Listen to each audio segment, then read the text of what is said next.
Hi, I'm Jill Cab. I recently wrote an article called My Food Addiction Story, Eating to Pain, and we put that in our monthly newsletter for Plant Life Journey retreats. I just thought I would read it to you here in case anyone wants to hear it or don't have access to that article. Where I am today in my relationship with food compared to where I was during my years of binge eating is a miracle in my life. My food addiction seemed to start when I was about 6 years old after the divorce of my parents. And I can remember being in 5th or 6th grade, taking all my little money and going to the Ponderosa near my school to eat at the buffet. Wow, a buffet. By myself, lonely and chubby and insecure. And I found misguided companionship and comfort in the binge foods of my yesteryear. When I wasn't at school, you could find me laying on the couch eating Oreos and begging my little brother to change the TV station. No remote controls when I was little, right? At 17 years old, I got pretty sick for a few weeks and I lost 20 pounds fairly suddenly. And I felt pretty for the first time. And I became more mentally obsessed with not gaining that weight back. A series of crazy dieting ensued. Over the years, my weight, along with the latest fad diet I could find, was my focus and my part-time obsession. I tried Jenny Craig and Scarsdale and grapefruit and cabbage soup and Genesis and many other diets. I have pulled food out of the trash. I've eaten food off of other people's plates in secret and in the open. I've hid food from my family. I've eaten an entire cake by myself within 2 days. For years, I regularly planned hour-long binge sessions, with the TV, of course. And I became mentally obsessed with food and my body weight. I was unable to stop eating once I started eating until either the food was gone or I was like physically ill, whichever came first. I was very, very mentally distracted by all the food madness in my head. I once accidentally ate moldy chocolate. My brain didn't register that the white powdered sugar was mold, even though I was the one who hid that toffee from myself about 6 months earlier, and I was about 7 bites in before it registered that it wasn't powdered sugar. And that is a point of really a wake-up call that my illness was very bad. I remember feeling like a wild animal in the corner, just like wanting the world to leave me alone, me and that TV, that big bowl of food, Don't come near me, world. So maybe I was trying to escape into that first dopamine hit. Maybe I was wanting to tune out from the world. Maybe I was wanting to stuff all my emotional pain. And what I've learned is the why doesn't really matter, because you could spend your whole life trying to figure out the why. The fact is, I spent many years of my life with the food controlling me. Now, I don't recall what came first, me learning about nutrition or me delving into a 12-step program, but a dear friend of mine told me about Overeaters Anonymous. I started going to meetings. I asked someone who had what I wanted to be my sponsor. And luckily she agreed and she worked with me. What an eye-opener to consider my part in all the resentments I held. My sponsor listened to all the self-reflection work I was doing with my 4th step. She heard all my secrets. She accepted me as the work-in-progress person that I was and am. And I became willing to make amends where I needed to with her supportive, caring guidance and experience. What a relief. I admitted my life wasn't working. I got honest about it. I became willing to take action and invite my higher power into every aspect of my recovery. And things started to get better, little by little. When I was in my early 30s, with 2 young children, I learned about a vegetarian lifestyle by reading books by like Diet for a New America by John Robbins, who was of the Baskin-Robbins family. I started learning about good nutrition, fiber, antioxidants, cholesterol, hormones, the fear and torture of animals, the politics of meat and dairy industry, environmental destruction from animal food production, and it was all really speaking to me at that time.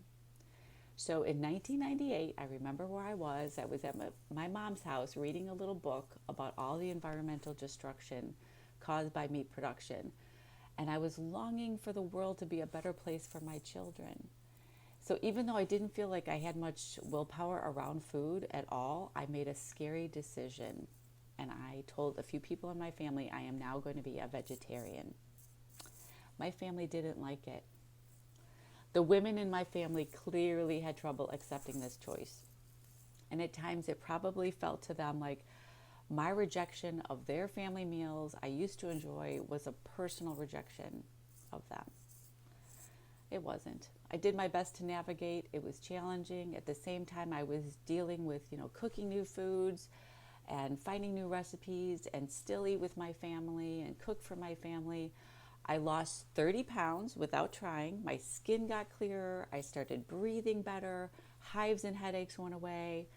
And the very debilitating sinus infections that would happen year after year just disappeared from my life. My monthly cramping eased as well.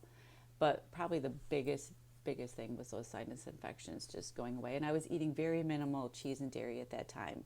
Plus the weight loss was just effortless.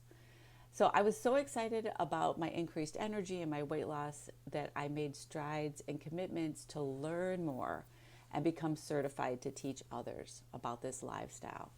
And I was so excited to try new seasonings, new grains, and get more creative in the kitchen.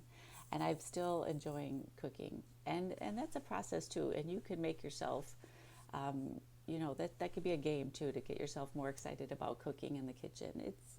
It's a fabulous hobby, pastime, skill. Just it's amazing to spend some time in the kitchen. I definitely love my own cooking. During my health journey, I noticed a spiritual component. I found that humbling myself and being willing to ask for help from my higher power was a winning strategy. I noticed that the help would often come as long as I was willing not to dictate how my higher power would show up and what would happen. I had to be open to seeing where the help came when it came and then say, thank you. Sometimes I noticed that I didn't want the help. I would rather have the binge. I wanted the binge more. I wanted to play with the fire of my addiction once again, and that was my choice, my free will. Surprisingly, my sponsor gave me full permission to feel the aftermath of that choice and to binge as often as I chose to. Yes, I could keep beating myself up with the binging and the crap food, but I started to see how the food I once thought comforted me became the monster that left me remorseful and regretful most of the time. These days, in my mid to late 50s, I mostly experience being relaxed with food. My taste buds have changed naturally and dramatically over time. The food I choose tends also to be the food that serves my body temple the best. I give myself a lot of grace when I go off plan, and yes, sometimes I do go off plan, but I strive to make conscious food choices and observe the natural consequences without judgment. One of the most major changes I've made is to be aware of mean, bullying, negative, shameful thoughts and nip those in the bud. Just turn those around, nip those in the bud, because those thoughts never worked or served me in the past. So I now understand that being kind to myself is important. It matters. I've invited my higher power into my life each day, and I continue to have that choice in each moment, although sometimes I still forget that. Looking back and from a higher vantage point, I can say that my three big secrets to my stable weight and good health: stem from one, my commitment to a whole food plant-based lifestyle. I know the goalpost, that's the direction I'm going, and that serves me well and has served me well for the last 20 plus years.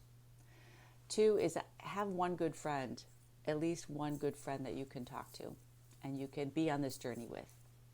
My husband is not on this journey with me currently. That's okay. I have friends that are, and that really helps a lot. And three, higher power.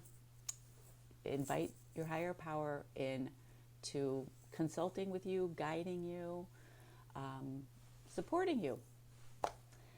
I find it interesting that I struggled so many years with thoughts of self-loathing for not being able to control my eating. But once I truly admitted that I needed help and gave up the idea that I should be able to do this all on my own, my higher power started moving me towards the people, places, and things that would help me on my journey. Kathy and I both believe, my business partner Kathy and I both believe that our Creator wants us to treat our body temple with care and reverence. And as we both continue along this spiritual path, we invite you into the loving army of people who consciously choose to eat more whole food plant-based, to not only improve your own personal health and wellness, but to be of greater service to others around you. You have influence. We all do. You are loved, you are beautiful, you are guided, and you are safe. Many blessings from Kathy and I here at Plant Life Journey Retreats.